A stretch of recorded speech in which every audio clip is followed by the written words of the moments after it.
Welcome to the Hermitcraft Recap. My name is Pixel Riffs, our writer is LoyXP, and along with the rest of the fanbase, we missed out on 2 Iskall episodes just because his setup decided to mute his microphone behind his back. That's like 4 bumbos worth of content.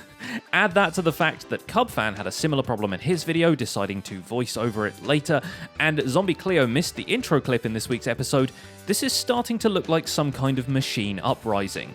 I, for one, welcome our robot overlords, once I've checked my own microphone isn't muted as well. With that out of the way, let's take a look at all the events and mishaps that occurred on the Hermitcraft server this week. Starting with Stress Monster, who, despite filling in sections of her base with a tree line to block all the birch forests from view, still has a few empty areas of swamp which are, in her own words, disgustingly plain. And I really don't know what to do with it, to be perfectly honest. It's a big, dead, open area. So she does what any normal person would do, and decides to fill them with witches. The brewery stand is in this, I don't know why I just run the whole way around, is in this little thing in here. So I was thinking maybe we could just build a couple more of these. Since she hasn't enlisted the services of the derp yet, these are still fictional witches, but once the real witches get there, they will find some luxury accommodations waiting for them. 4 huts, each with 2 floors, a bone in every room, and a spellcasting platform where they can use a cauldron whenever they like. This is where the magic happens, folks. Go on, let's see if I can actually end up here. Hup, hup. Oh no, that's where I want to go. That's gonna land. This pro skills right now. Hang on. That'll do. Why do I even bother? This sucks, right? Good thing they have an Enderman Farm, which, by the way, has a whole new end portal room leading up to it. Wells Knight has gone through with his end tunnel project and successfully redecorated the way to the end portal. No jumping over silverfish necessary anymore, but bonus points if you're able to not step on a single black block. All the while talking about the new car he has purchased. I'm not what I would consider a car guy, so to speak. But I've driven like beater cars for literally my entire life. I've never had a car that was a nice car. Next thing you know, he'll be making a film channel. This week, Mumbo Jumbo, segue for no particular reason, decides to put his dead fish in the same room as his live fish, redirecting the loot from his AFK fish farms into the aquarium. And then as we AFK fish, the items will be transported over and dumped into this space. Once he surfaces for some fresh air, he decides the gaming district needs some more attractions and sets up 3 redstone-powered minigames, a basketball jump shot game, a minecart race simulator, and a whack-a-mole style reflex test that requires you to be almost superhuman in order to score points. And try and score as many hoops as good luck. What? Try and score as many hoops as good luck. I will try. How many hoops does a good luck score? Back at his base, things get geometric as he tries to figure out how to expand it upwards, even going so far as to copy the chunks into a creative world and clone the entire central section into the sky. When he tries to build supports though, muscle memory kicks in and he does the only thing he knows how to do. So I've realised something. Just give me 2 seconds. That looks like a table leg, doesn't it? This looks like a great big coffee table again. It's just a table surrounded by tables. No. At least you'll have a place to get coffee after you've stayed the night at Mumbo's cozy hotel build, which is the latest addition to his seaside town. TFC is also keen to breathe the ocean air and continues to work on his tunnel to the ocean from one of the fort's towers. The whole thing is dug out and brightly lit, but it still needs a few finishing touches, like some mossy cobble in the walls for atmosphere, and a solid roof in case it starts raining zombies. Not sure. I kind of like having mossy stone in there. Nobody wants you. And we don't know about zombie rains, but Cubfan has been making skeletons drop left and right. That spawner he found last week worked out just right, and once all the hopper rails for the loot were in place and the red sandstone pyramid got built, Cub had himself a ball with his new gladiator arena. That is, until the golems started spawn camping. That was pretty straightforward. Let's collect all the items here. Ooh, I did not anticipate this. So he's actually killing them before they get out of the... That shouldn't be that big of a deal. We should be able to pick up those items over there as well. Not to be outdone by his own system, Cub teaches his skellies what a Zerg rush is.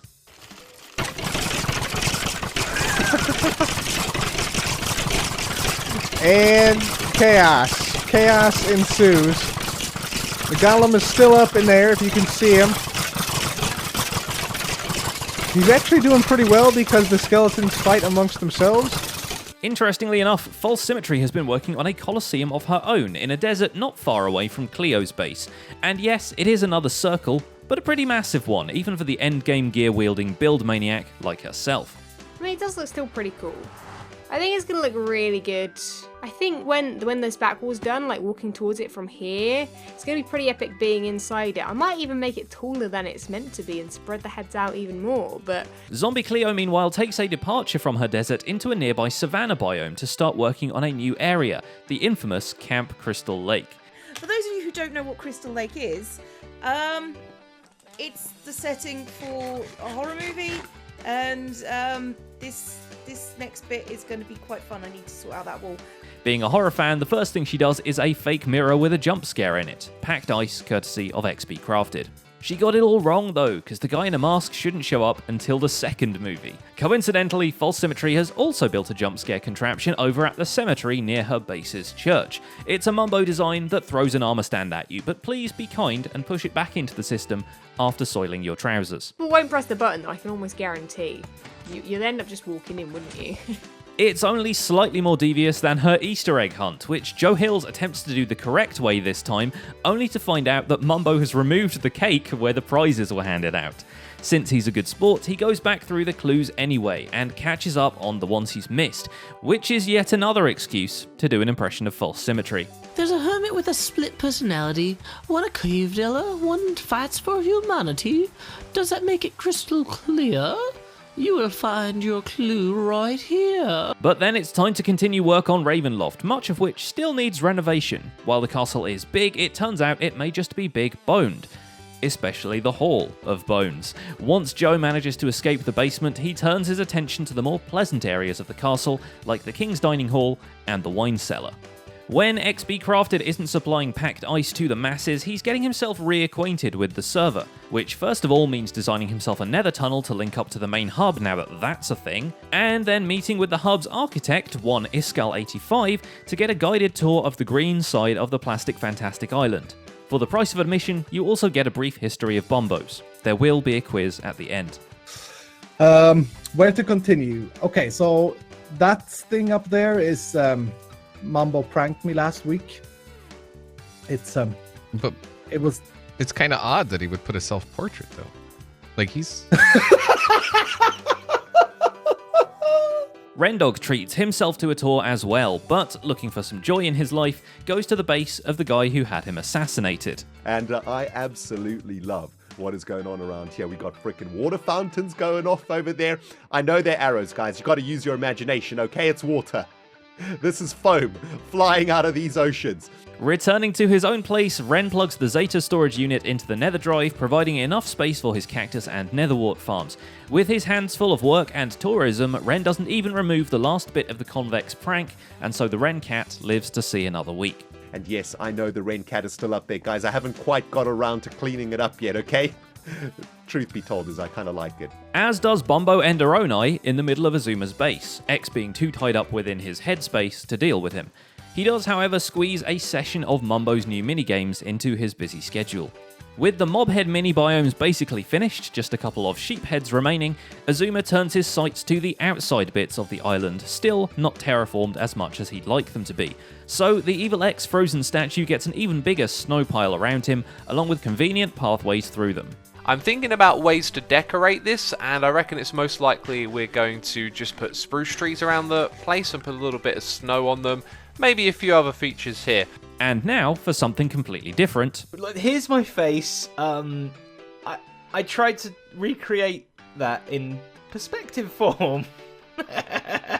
So, False Symmetry might be regretting hooking Zedaf up to the Nether Hub right about now, but you've got to admit, that's one heck of a spin on the face for the tunnel idea. The tunnel itself is designed around moving through it as quickly as possible. The less you stare at the walls, the less they stare at you, and Zed even tries out different modes of transportation, only to come to the same conclusion Cubfan did: cobwebs and fireworks are the way to go. On the flip side of the portal, the Lake of Life is equipped with a secondary railway for human, or at least Zedaf, transportation, where every stop flaps you across the face with a trapdoor. Stone buttons aren't big enough, you see. And with that, one thing is certain: Zed is just done using his legs whatsoever. So we go up and we right click the thing. It drops us off, cart goes back in, and it's ready in there for another day, another use. Boop. And that's just about it for this week's recap. Our writer is LoyXP, and my name is Pixel Riffs. The third episode of the Hardcore Hermits recap is in the end cards, and you can expect a final episode early this week. Leave a like while you're still here, and subscribe so you won't miss future recaps. Thanks for watching, and we'll see you next week.